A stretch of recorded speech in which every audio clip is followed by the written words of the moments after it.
It's the Indian obsession with virginity. Her view was that we're the only country where women don't work between the time when they finish education and the time when they get married. So you've traveled to some different parts of the world, and what other cuisine has deeply influenced you, or you think is as nuanced or as simple and nuanced both as Bengali cuisine? The one that I feel has the same attitude as Bengali cuisine is Italian. The best Bengali dishes is that they're not buried in 10 different, it may be a combination of chalk with chili and kalonji, and then posto vata. I think the Italians do that very well. They will choose the right ingredients and go with that. 5 ingredients, you will get delicious. We don't need 30 ingredients to get delicious. But it's exactly in that spirit, which is that let's economize on the flavors, and so that people see what you are trying to do. And that's the sense in which that's the reason I actually love cooking Italian. What made you come up with this book? What was your thought behind it? So the title Chalk, that comes from this in Bangla we say when you comment on something, one slightly disparaging way to say that is phoron kata. Phoron kata is literally putting a chalk on something, and a chalk is and it makes sense. It's not meant to be a in-depth critique or a profound discussion. It's meant to be a provocative thought.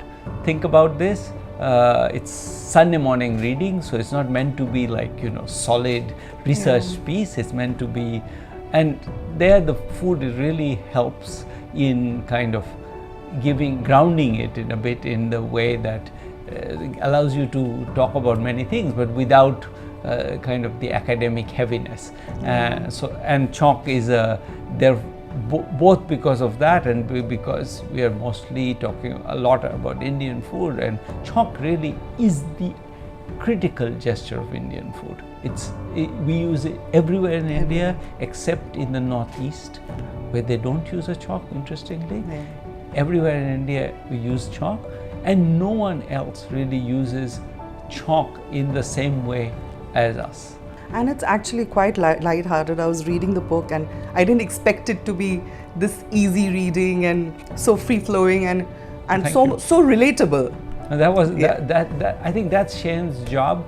Because as an illustrator, I'm focused on, is the story flowing? So often it starts with a memory, but sometimes, for example, we start with a memory of eating something, or a memory involving food, and then go to the economics point, but then it's only economics point, and we don't land back on the first story, and so it has to be also coherent as a piece. It has to be nice to. So almost nothing in the book is about a particular dish. Coming to the first chapter about women and work, and how you brought the Ghonto in the Ghonto reference is just fabulous. Do you see, the statistics was pretty shocking that the women workforce is still one of the lowest in the world, and sitting in 2024, which is surprising because now women are all educated. We seem to be a very liberal society. So is it all in front, and behind closed doors we are still in the 60s, and how do we see the change? And that piece, I'll say what is in that piece, which is potentially controversial, but I can blame it on my mother. So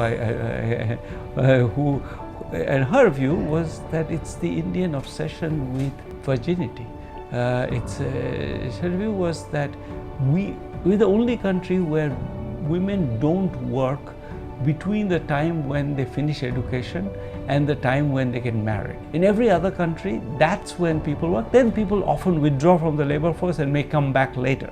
But we are unique in the sense that our labor force participation actually goes up much later. After you get married, you might join the labor force, but till then, parents are obsessed with protecting their daughter from any exposure to the world, and her view was that this is about the obsession with virginity, and that you have to deliver a virgin bride.